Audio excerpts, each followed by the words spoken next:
Pré-existência. Palestra de Neville Goddard realizada em 16 de julho de 1969.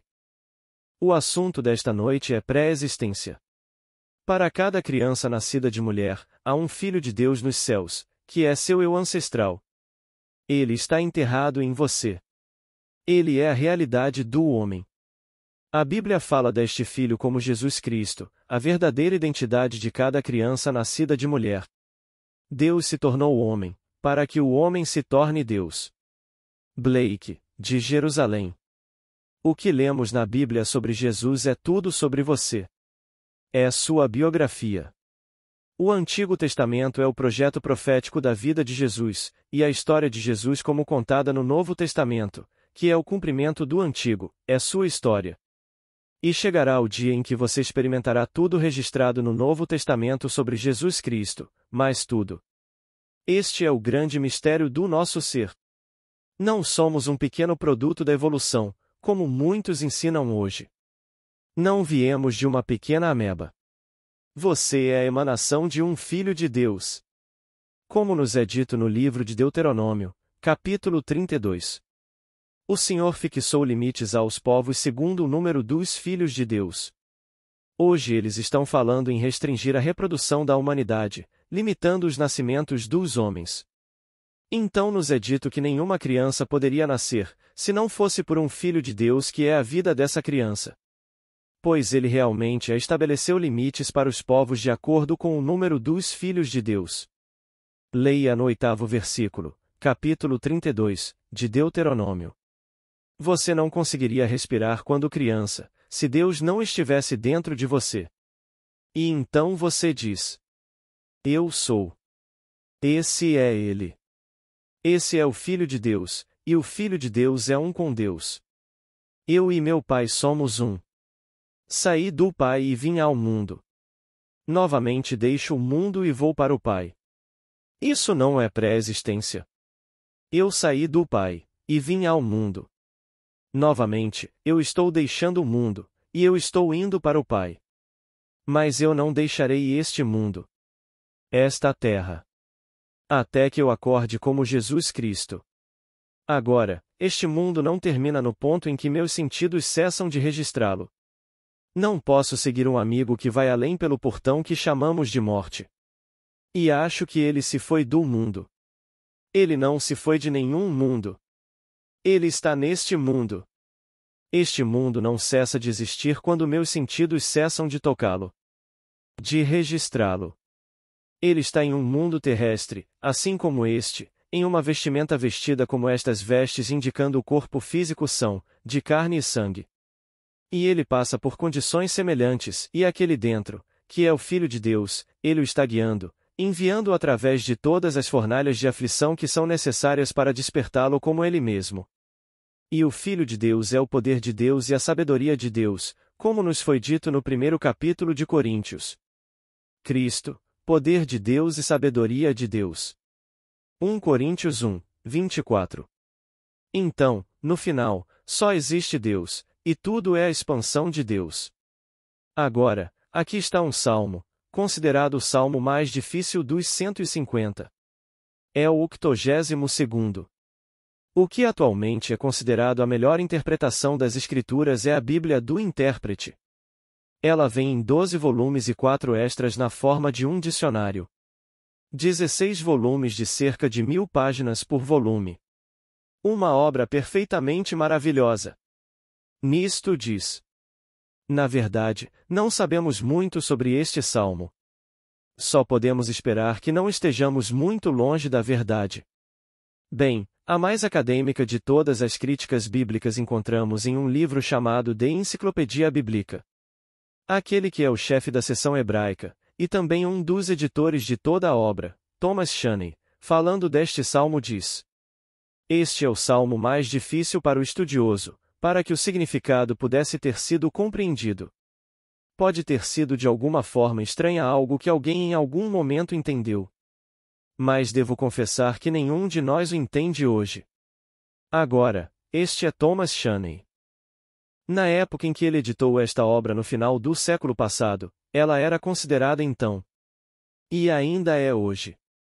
A mais acadêmica de todas as formas superiores de crítica bíblica. Agora está a história. Isto é o que ela diz. Deus tomou seu lugar no conselho divino.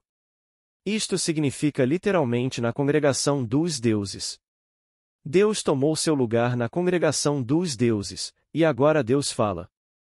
No meio deles, agora, ele está realizando julgamento. Eu digo. Vós sois deuses, filhos do Altíssimo. Todos vós, contudo, morrereis como homens e caireis como um só homem, ó príncipes. Deus está na congregação de seus filhos. Todos os filhos constituem Deus. A palavra traduzida aqui como Deus é a palavra Elohim. É uma palavra plural. Também é traduzida no plural, deuses. Deus tomou seu lugar no conselho divino. Essa palavra é Elohim. No meio dos deuses ele realiza julgamento. Essa palavra deuses é Elohim, a mesma palavra. Mas os estudiosos não conseguem entender bem. Aqui temos a palavra Elohim, e ela é definida no singular, e um pouco mais adiante ela é definida no plural, deuses. Ele tomou seu lugar na congregação dos deuses. Ele está no meio dos deuses agora, ele está realizando julgamento. E agora ele fala aos deuses. Ele lhes diz que eles são filhos do Altíssimo. Todos eles, mas todos. No entanto, eles morrerão. Morrerão como homens, e cairão como um só homem, ó príncipes. Você sabe com quem ele está falando? Ele está falando com você. Nós somos os deuses que desceram ao mundo da morte e tomaram sobre si o limite da contração, que é o homem, e experimentaram a morte. Então somos informados na carta aos Filipenses. Jesus, embora sendo Deus, ele esvaziou-se a si mesmo, e assumiu a forma de um servo, tornando-se semelhante aos homens. E sendo encontrado em forma humana, ele se humilhou e foi obediente até a morte, e morte de cruz. Filipenses 2 versículo 6, 8. Bem, esta indicando o corpo físico é a única cruz que Jesus já usou. A forma humana é a cruz de Deus. Ele se humilhou. De que maneira? Ele tomou sobre si a forma de um escravo. Não importa quão poderoso um homem seja neste mundo. Se eu possuísse a terra, e se todos neste mundo fossem meus escravos, eu não teria poder para ordenar que alguém realizasse as funções naturais do meu corpo para mim. Eu sou um escravo do corpo que eu visto. Toda função do meu corpo que é natural deve ser realizada para o corpo pelo ser chamado de forma viva. Eu mesmo devo realizá-la. Eu devo comer e assimilar, e o que eu não posso assimilar, eu devo eliminar. E ninguém no mundo pode fazer isso por mim. Eu sou um escravo do corpo que eu visto. Então, ele tomou sobre si a forma de um escravo, nascendo à semelhança dos homens. E encontrando-se em forma humana, ele se humilhou. Essa é sua humildade. E se tornou obediente até a morte. Tudo aqui morre. Tudo neste mundo morre. Não importa o que seja, ele entra, cresce, diminui e desaparece.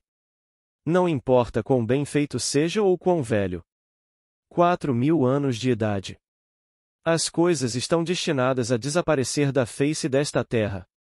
Tudo vem, cresce, diminui, desaparece. Este é o mundo da morte no qual Deus veio, com um propósito: expandir seu poder criativo, sua sabedoria.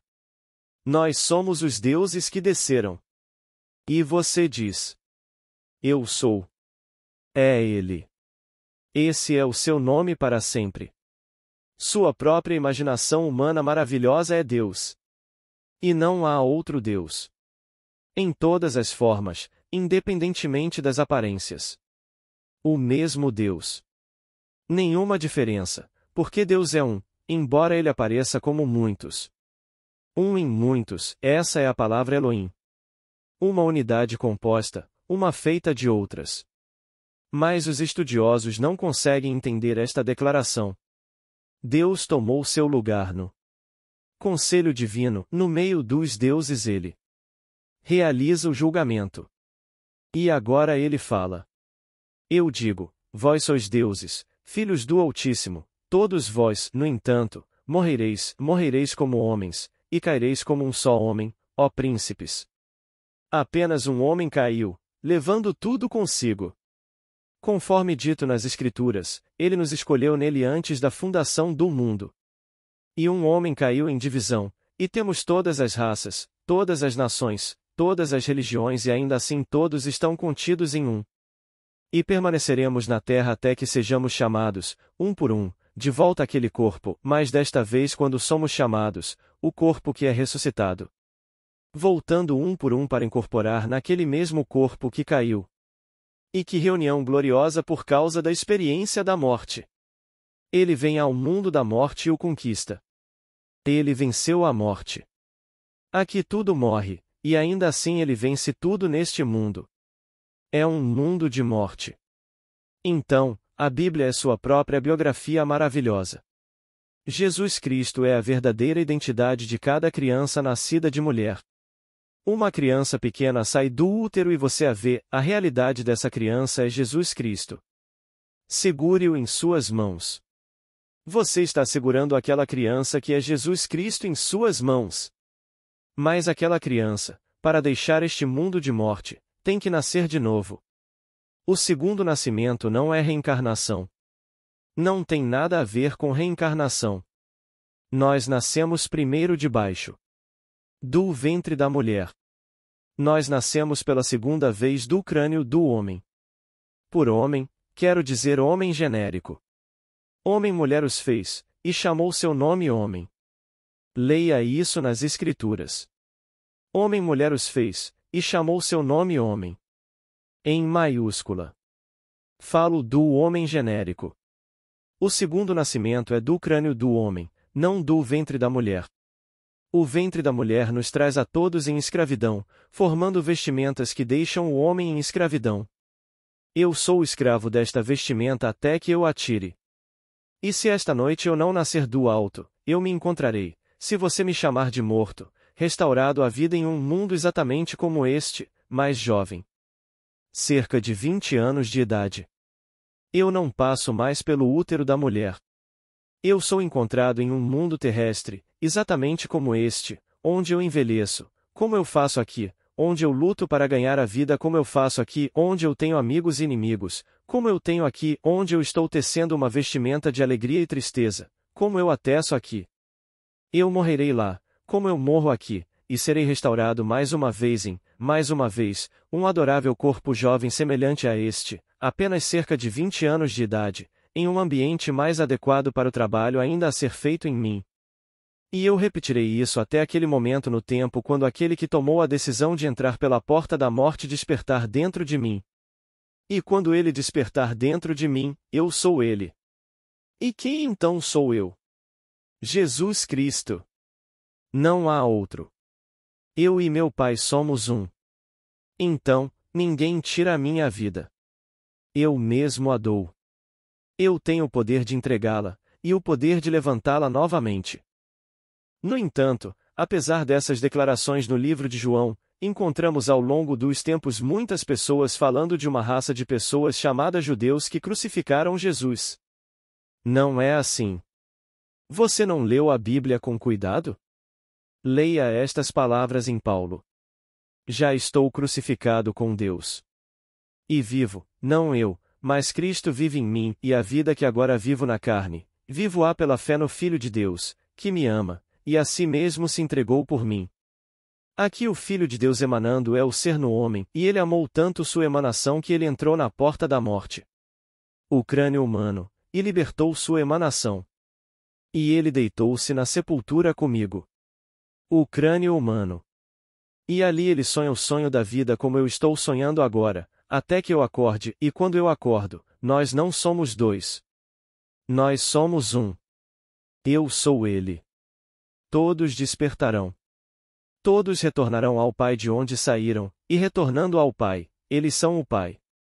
Então, eu saí do Pai, e vim ao mundo. Eu vim e estou partindo novamente, e estou indo para o Pai. Essa é a história de cada criança nascida de mulher. Então, deixe-os estar, eles estão tendo um sonho. Alguns sonhos, sonhos nobres, alguns sonhos, sonhos ignóbeis, mas no final, todos nós estamos sendo chamados, e todos seremos justificados, como nos é dito no 8º capítulo do livro de Romanos. Aos que de antemão conheceu, também os predestinou para serem conformes à imagem de seu Filho, e aos que predestinou, também chamou, e aos que chamou, também justificou, e aos que justificou, também glorificou. Há a predestinação completa. Então, ele justificou. O que é justificação? A absolvição divina, pois isso é uma peça. Todo esse vasto mundo é uma peça, e você e eu estamos representando nossos papéis, e esses papéis são para sempre. Deixamos os papéis para trás. E nós somos os atores representando, o papel é deixado para trás. Eu vi pelo menos 12 Hamlets. E não há 2 atores interpretando Hamlet da mesma forma. No entanto, eles usam as mesmas palavras. Lembro-me de ver meu último Hamlet interpretado por Richard Barton, e ele o interpretou adoravelmente, e ele pisou no palco vestindo uma calça cinza, a cor das calças que estou usando agora. E ele tinha uma camisa preta de mangas curtas, e ele interpretou o Hamlet inteiro com o mesmo traje. Calça cinza e camisa preta. E ele deu um significado totalmente diferente às passagens familiares de Shakespeare. É o mesmo Hamlet. Ele saiu na hora marcada, e ele saiu na hora marcada, e todos entraram na hora marcada e saíram na hora marcada. Mas ele, a figura central. Hamlet. Ele deu uma interpretação totalmente diferente às passagens com as quais você e eu estamos familiarizados. Quando ele falou com sua mãe. E naquela passagem ele diz à mãe, e você sabe disso, é familiar. Assuma uma virtude se você não a tem. Bem, eu ouvi isso várias vezes quando foi tratado seriamente. Ele não fez isso. Ele tratou isso levianamente, porque ele não acreditava que ela pudesse assumir uma virtude. Ela havia envenenado seu pai, e agora ela se casa com seu tio, e ele a desprezava. E ele diz a ela satiricamente quando a vê chegando, assuma uma virtude se você não a tem. Ele não acreditou por um momento que ela pudesse assumir uma virtude. Então, ele pegou as mesmas palavras que outros Hamlets pegaram e deu a elas um significado totalmente diferente. Então, você está desempenhando um papel, e lhe é permitido interpretar o papel, mas você chegou na hora marcada e partirá na hora marcada, e apesar do que nossos sábios chamados doutores hoje nos dizem que podem prolongar a vida, eles não estão prolongando a vida.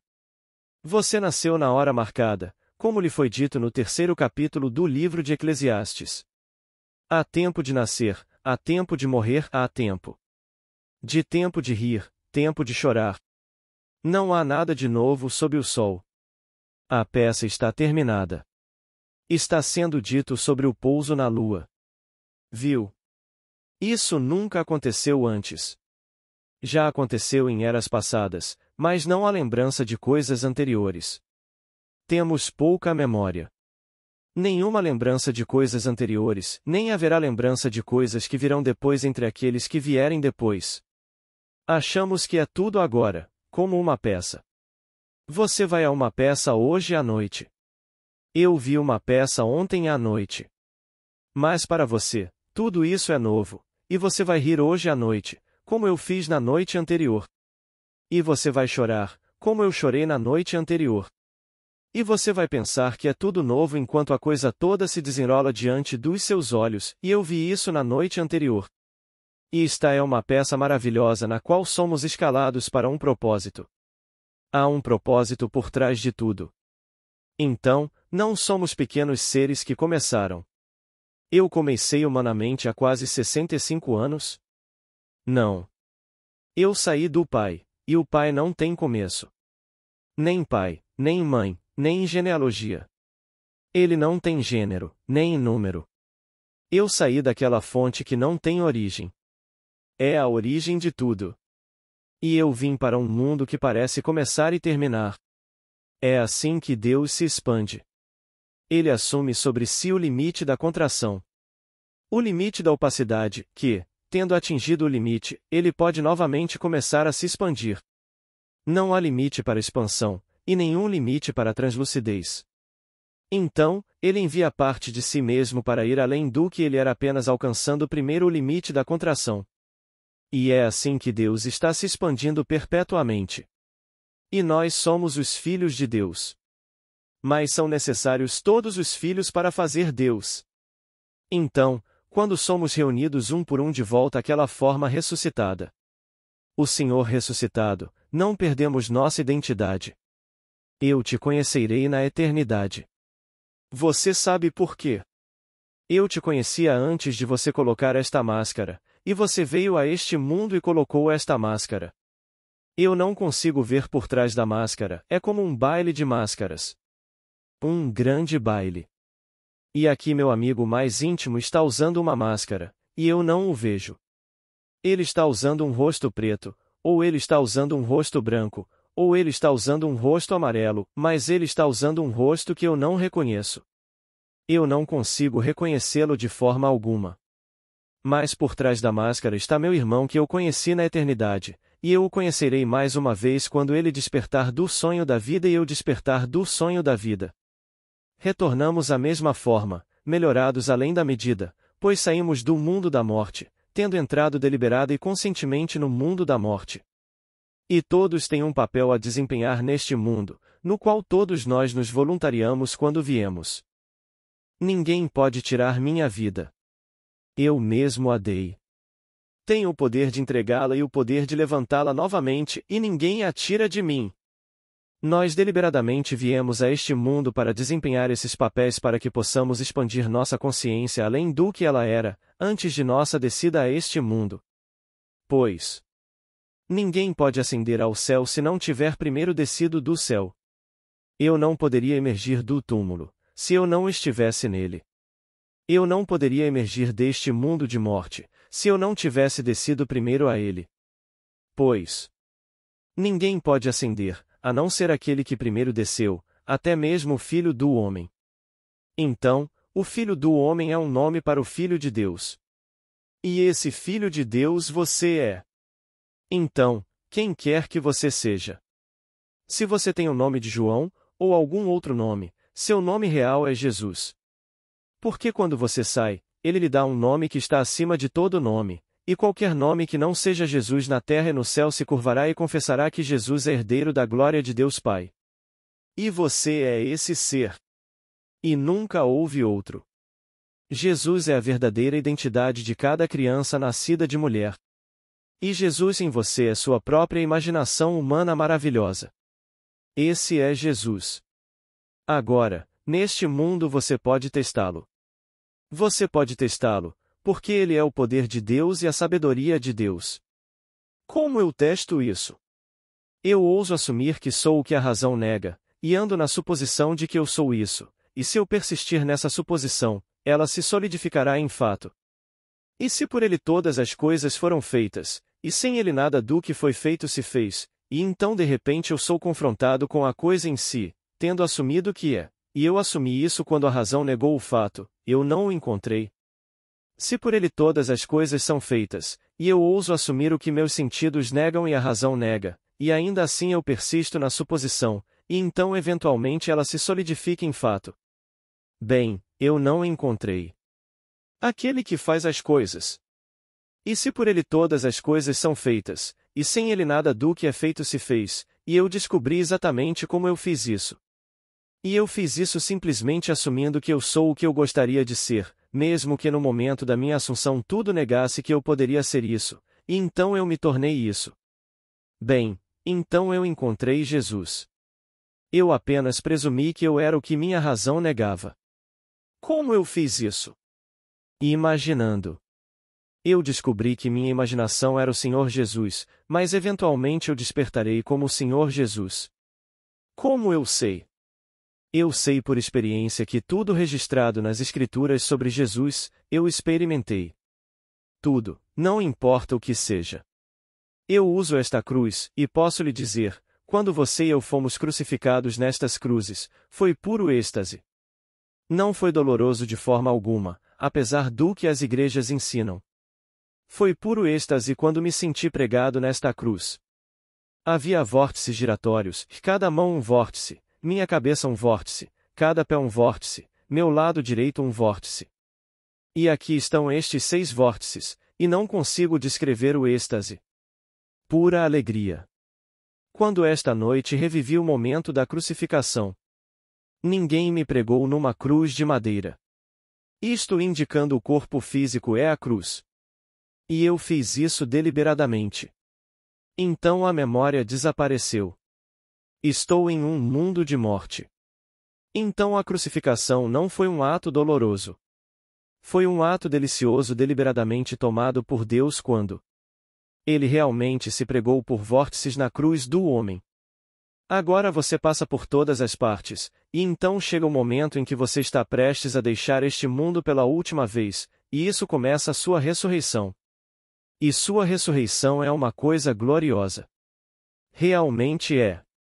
Você acorda e se encontra completamente selado em seu crânio. Seu crânio é um túmulo, e você se encontra acordando de um longo, longo sono. Você não tem memória de quem o colocou lá, mas sabe que seu crânio é um túmulo, e lá está você em um túmulo, mas o túmulo é seu crânio. E você acorda, e se levanta em seu crânio, um ser exatamente como você é. E não há nada naquele crânio além de você. Não há nada nele. E agora, você tem um desejo consumidor, que é sair, e você tem uma sabedoria inata sobre o que deve fazer, e você empurra a base do seu crânio, e algo cede. Ele rola para longe, deixando uma pequena abertura. Então você coloca sua cabeça através dela, e você se espreme para fora centímetro por centímetro, como uma criança saindo de um útero. Só que em vez de ser o útero de outra pessoa, é o crânio do seu próprio ser. Você nasceu do alto. E todas as imagens das Escrituras agora o cercam. Aqui os homens sábios. Homens normais como você, sentados onde está o corpo do qual você veio, e esses 3 são as testemunhas do seu nascimento. Eles não podem vê-lo porque você agora é espírito, mas eles sabem quem nasceu. E um dirá, chamando você pelo nome. No meu caso, eles dizem, é o filho de Neville. Eles encontram uma criança pequena enrolada em faixas deitada no chão, e eles anunciam de quem é o filho.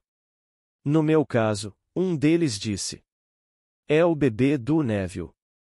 Os outros 2, nas vozes mais incríveis, perguntaram, como Neville pôde ter um bebê?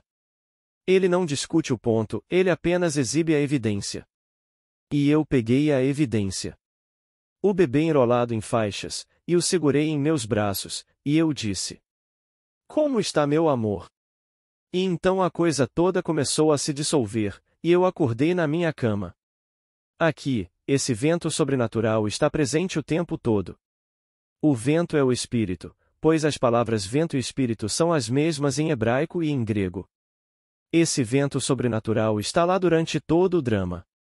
Então tudo o que é dito nas Escrituras sobre Jesus começa a se desenrolar, e se desenrola em 1260 dias, como nos é dito tanto em Apocalipse quanto no livro de Daniel. E aqui 4 atos poderosos acontecem, e você é a figura central no drama. Você mal pode acreditar que algo inumeráveis séculos atrás poderia ser tão preciso em relação a um projeto. Um projeto de salvação. Todos passarão pela mesma técnica, o mesmo drama, e todos despertarão como o Senhor Jesus Cristo. E porque não há 2, é apenas um, todos serão reunidos em um corpo, um espírito, uma esperança, um Senhor, uma fé, um batismo, um Deus e Pai de todos, que está acima de tudo, por meio de todos e em todos. Apenas um, todos reunidos sem perda de identidade, e todos são o pai daquele filho que entra em sua experiência no segundo ato. No segundo ato, ele está diante de você e o chama de pai, e você sabe que é seu pai, e ele sabe que é seu filho, e não há incerteza quanto ao relacionamento entre você e o filho, que é o Filho de Deus. Então, somente através do filho você saberá quem você realmente é. Neste mundo você pode ter muitos filhos e muitas filhas, mas há apenas um filho que vem através de Deus Filho. E você é o pai desse filho. E somente quando ele está diante de você e o chama de pai, você realmente sabe quem você é. Então, no final, Todos retornam ao Pai como o Pai. E você e eu somos um ser quando retornamos dessa divisão, que é para um propósito. Então, somos seres pré-existentes. Você não começou no útero de sua mãe terrena, e você não termina no túmulo quando alguém o coloca lá em um futuro não distante. Não tenha medo, você foi lá inúmeras vezes. Mas você só nasce duas vezes, e uma vez através do útero da mulher, e uma vez através do crânio do homem. Homem genérico. Se não nasceres de novo, não poderás entrar no reino dos céus. Tu, mestre de Israel, não sabes, Nicodemos, que se não nasceres de novo, não podes entrar no reino dos céus? Não, ele não sabia disso, no entanto, ele era um membro do Sinédrio. Isso é como dizer hoje que ele é um cardeal da Igreja Católica Romana, um padre da Igreja, se ele não soubesse disso, assim como eles hoje não sabem, ou o Papa não sabe. Até que isso aconteça neles, eles não podem falar por experiência. E eu não estou teorizando, e não estou especulando, estou dizendo a você o que sei por experiência própria. Eu também sei que todos terão a experiência, e ninguém falhará, ou Deus falharia, e isso é impossível. Todos os seus filhos desceram, pois ele os reuniu todos em si mesmo, e nenhuma criança pode nascer neste mundo que não tenha como ancestral um filho de Deus, que vem com ele. E esse filho de Deus não pode desistir. Agora, a Escritura nos conta de muitas maneiras adoráveis. João não conta a história do nascimento como Lucas conta e como Mateus conta, mas João é o mais profundo de todos os evangelhos. João conta, mas ele conta em simbolismo que não é compreendido pelas pessoas. Ele conta na forma de uma caveira. É chamado Gólgota. Gólgota significa caveira. Quando o colocaram no túmulo, o túmulo estava vazio, mas as roupas de linho estavam lá e perto das roupas de linho, mas não com elas, estava o lenço.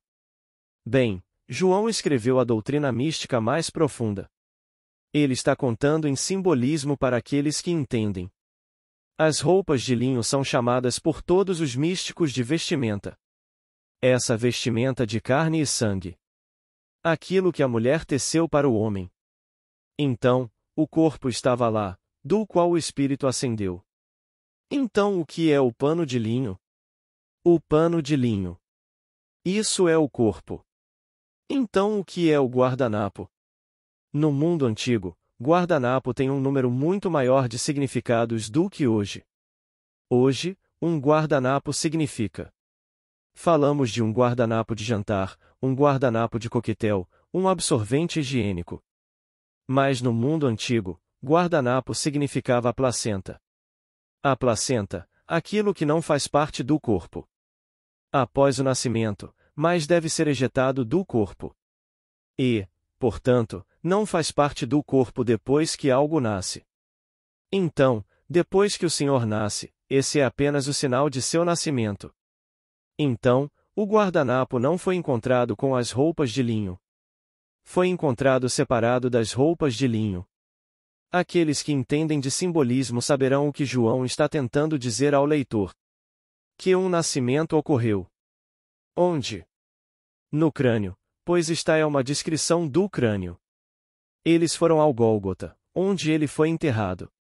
Ele foi crucificado no Gólgota, e foi enterrado no Gólgota, e ele ressuscitou do mesmo túmulo em que foi enterrado, e é Gólgota, que significa o crânio. Crânio significa o crânio. Calvário é o crânio. Então, aqui você encontra dois objetos, o corpo, simbolizado como as roupas de linho, e então você encontra o símbolo do nascimento, e esse era o guardanapo. Bem, o guardanapo era simplesmente a placenta, significando para aqueles que entendiam o simbolismo que aconteceu naquele crânio. Um nascimento aconteceu, mas aquele que nasceu agora é espírito, e os olhos mortais não podem ver o espírito. Deus é espírito. E você não verá a forma maravilhosa. É Deus nascendo. Você verá apenas a vestimenta da qual ele nasceu. Então, ele veio ao mundo e tomou a cruz e permanece neste mundo. Incontáveis vezes ele passa pelo portão chamado morte, e é restaurado em um corpo similar para continuar a luta até o fim, e no finalzinho, então ele nasce. Nasce do alto. E esse nascimento do alto é Deus nascendo. Hoje, na cidade de Davi, Deus vos nasceu, um Salvador nasceu, e o Salvador nas Escrituras é o Senhor. Eu sou o Senhor, teu Deus, o Santo de Israel, teu Salvador, e além de mim não há Salvador. O único Salvador a nascer seria o Senhor Deus Jeová. Então, o Salvador nasce, mas eles não conseguem acreditar. Eles veem a forma da qual ele veio, e veem a evidência do nascimento quando veem o lenço. Então, João, o mais profundo dos evangelistas, contou isso em sua própria maneira maravilhosa e única. Quando você lê agora no livro de Lucas e no livro de Mateus, é dito tão claramente sobre um parto normal que as pessoas o confundem com o parto natural do ventre da mulher. Não tem nada a ver com o ventre da mulher, pois isso leva todos os seres à escravidão. Cada criança que sai do ventre de uma mulher está carregando a cruz do escravo, mas quando você sai do crânio do homem, você agora está livre do mundo da morte, e é Deus que nasce. Então, você veio do Pai e veio ao mundo. Novamente, um dia você deixará este mundo de morte e retornará ao Pai. Mas quando você retornar, o poder criativo de Deus e a sabedoria de Deus foram expandidos além dos sonhos mais loucos. Você está então verdadeiramente glorificando a Deus. E você pode dizer, como no 17º capítulo de João: Eu terminei a obra que me deste para fazer. Agora glorifica-me com a tua própria glória, com o ser que eu tinha contigo antes que o mundo existisse. Se eu tinha essa glória contigo antes que o mundo existisse, isso não é pré-existência. Estou pedindo agora, tendo me esvaziado da minha glória para executar esta obra no mundo da morte. Estou pedindo agora para retornar aquilo que desisti para descer ao mundo da morte. Não posso fingir que estou aqui. Não finjo que sou um homem. Assumi todas as fraquezas e limitações do homem. Se eu viesse a este mundo sabendo que era Deus o tempo todo, não poderia realizar nada. Tive que me esvaziar completamente do meu Pai para cumprir o plano. Se viesse sabendo, bem, eu poderia fazer qualquer coisa se conhecesse o poder de Deus, mas tive que me esvaziar completamente. Quando digo eu, estou falando coletivamente, é todos nós. Então, não estamos fingindo que somos homens. Tivemos que realmente nos tornar homens neste estado chamado morte e vestir a cruz do homem. Não fingindo, mas realmente sentindo isso para que pudéssemos chorar na cruz: meu Deus, por que me abandonaste? Eu posso esquecer tão completamente quem eu sou que clamo a um Deus diferente do meu eu como se houvesse tal Deus, e pergunto a Ele: por que você me abandonou? Provando que não fingi ser um homem. Eu tive que realmente me tornar um homem e esquecer completamente que eu era Deus, e me esvaziar antes que eu pudesse me tornar homem. Você é um ser preexistente, mas no momento você ainda não está ciente disso. Espero que não esteja muito longe de agora que você desperte e tenha todas as experiências das quais falei que experimentei. Falo por experiência própria. A história de Jesus é a história da humanidade. E um dia, cada criança nascida de mulher, terão essa experiência de Jesus e saberão que Ele mesmo é o Senhor Jesus Cristo. Agora, vamos entrar no silêncio. Pergunta de uma senhora. Você nos disse que quando deixamos esse segmento de tempo, somos restaurados para outro mundo exatamente como este. Nós voltamos e desempenhamos esses papéis novamente? Resposta: não, você os interpretou. Mas Hamlet continua depois que Barton interpretou o papel, para ser interpretado por outros atores que o interpretarão de forma um pouco diferente. Quando Blake fez essa declaração que parece confundir tantos estudiosos, ele disse: muitos supõem que antes da criação, tudo era solidão e caos. Ele disse: essa é a ideia mais perniciosa que poderia entrar na mente do homem, pois tira toda a sublimidade da Bíblia. E faz daquele que entretém o pensamento um pequeno verme rastejante. Agora ele faz esta afirmação ousada. A eternidade existe, e todas as coisas na eternidade, independentemente da criação, que foi um ato de misericórdia. De uma visão do juízo final. Ele olha para todo o vasto mundo, com tudo o que há nele, todas as combinações. Tudo como parte da estrutura eterna do universo. O que ele quer dizer com criação é que aqui essa estrutura é animada pelo espírito entrando no corpo. Eu entro em Hamlet, e Hamlet se torna, agora, não apenas uma fantasia pendurada em uma peça, mas ele se torna um ser vivo e animado. Então, primeiro animamos o corpo, mas isso não é o máximo da criação. Eu então devo me tornar, não apenas um ser vivo, devo me tornar um espírito que dá vida. É quando despertamos do sonho da vida onde apenas sonhamos com a jornada, e somos espíritos que dão vida. Um com Deus Pai. Pois, assim como o Pai tem vida em si mesmo, assim também concedeu ao Filho ter vida em si mesmo. Então, até que isso faça parte do meu ser, sou apenas um corpo animado. Animando a forma que visto. Então, essas vestimentas serão interpretadas por atores, e Deus somente age e está em seres ou homens existentes. O ator no homem é sua imaginação. Isso é Deus. Pergunta de um homem. Existe alguma pista pela qual se pode saber que é hora de acordar? Resposta. Vou falar sobre isso na sexta-feira à noite em Escatologia. Escatologia significa simplesmente a doutrina das últimas coisas. Mas quando essas coisas aparecerem, você saberá que o tempo está próximo.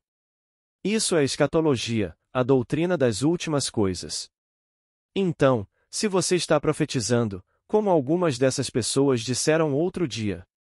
Eles disseram que a Califórnia iria afundar no oceano ou algo assim. Você não tem ideia de quantas pessoas inteligentes deixaram o estado e foram para outros lugares. Agora eles estão voltando muito envergonhados. Tenho alguns amigos.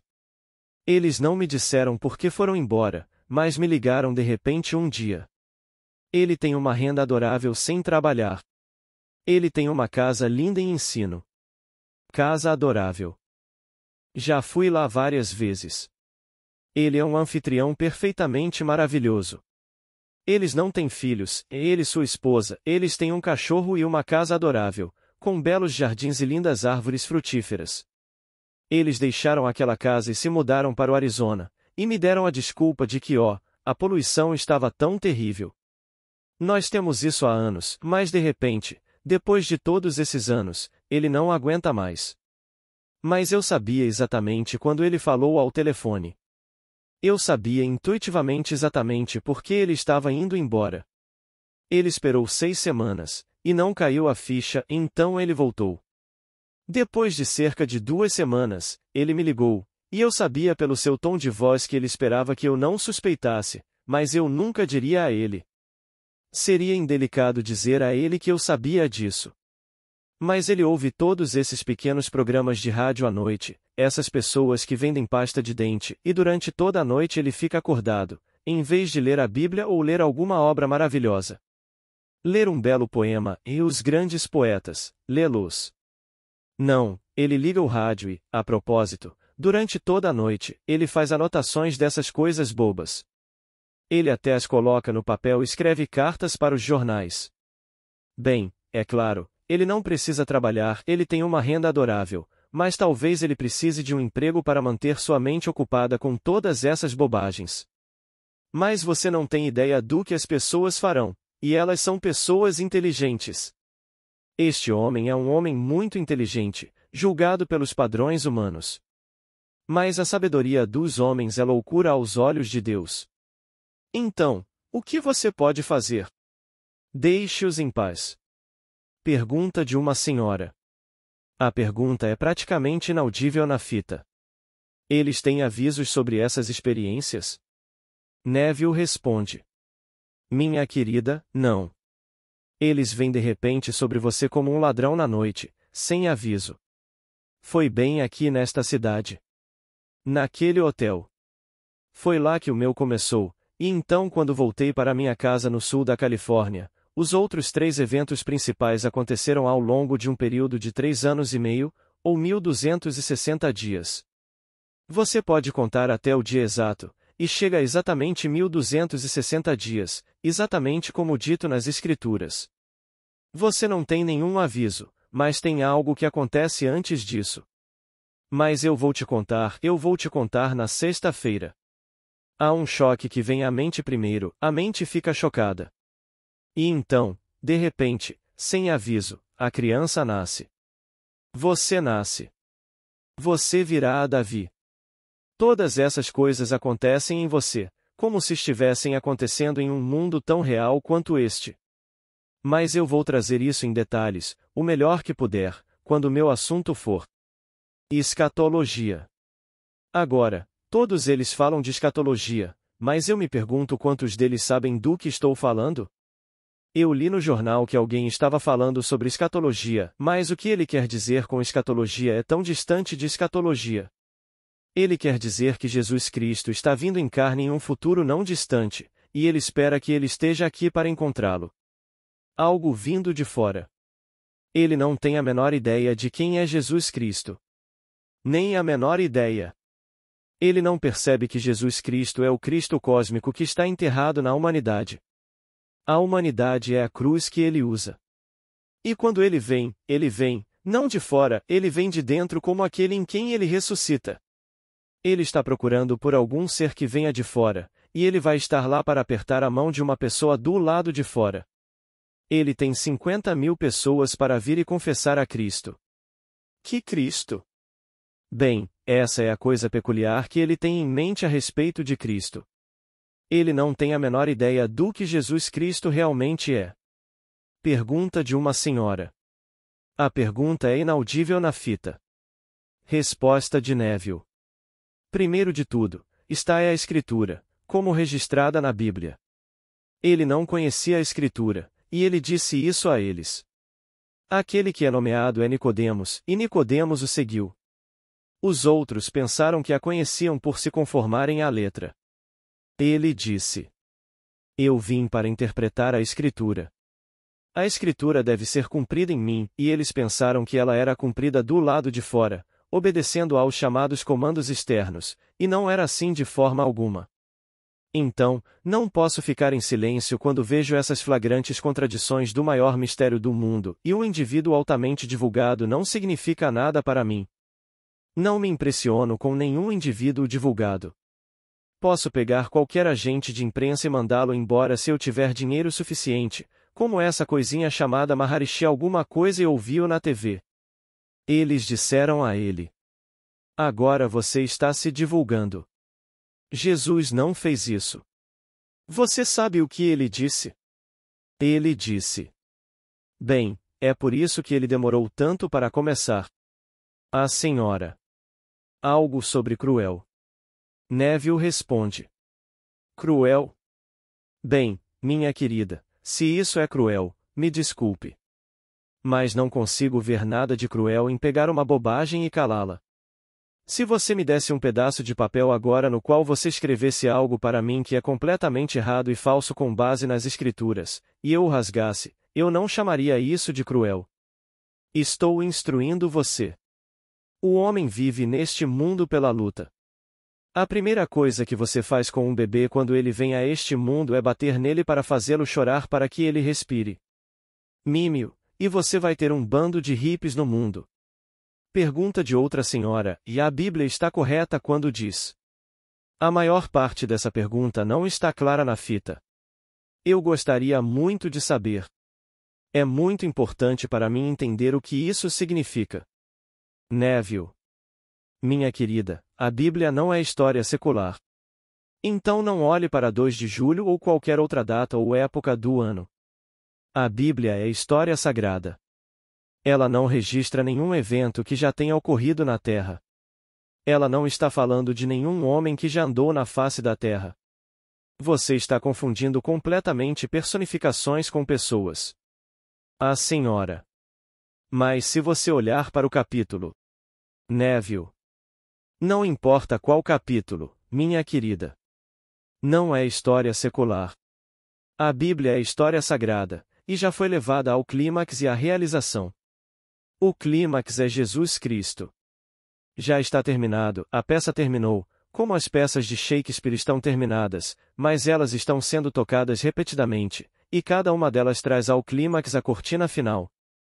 Um dia você chegará ao clímax da peça, e você é Jesus Cristo, e ninguém vai saber. Você contará para aqueles que o ouvirão, mas você não está tocando para a galeria. Não importa quem na terra saiba que você despertou dentro de si mesmo como Jesus Cristo. Aqueles no alto que esperam seu retorno estão se regozijando. Aqueles na terra estão dando todos os seus louvores às pessoas altamente divulgadas. Houve um tempo não muito distante de agora em que dezenas e dezenas de milhões aplaudiram Hitler e pensaram que ele era o salvador do mundo. Dezenas de milhões aplaudiram Stalin. Ele providenciou para que estátuas fossem construídas para ele. Ele renomeou uma das cidades com seu próprio nome. Stalingrado. Agora é Volgogrado. Boa noite.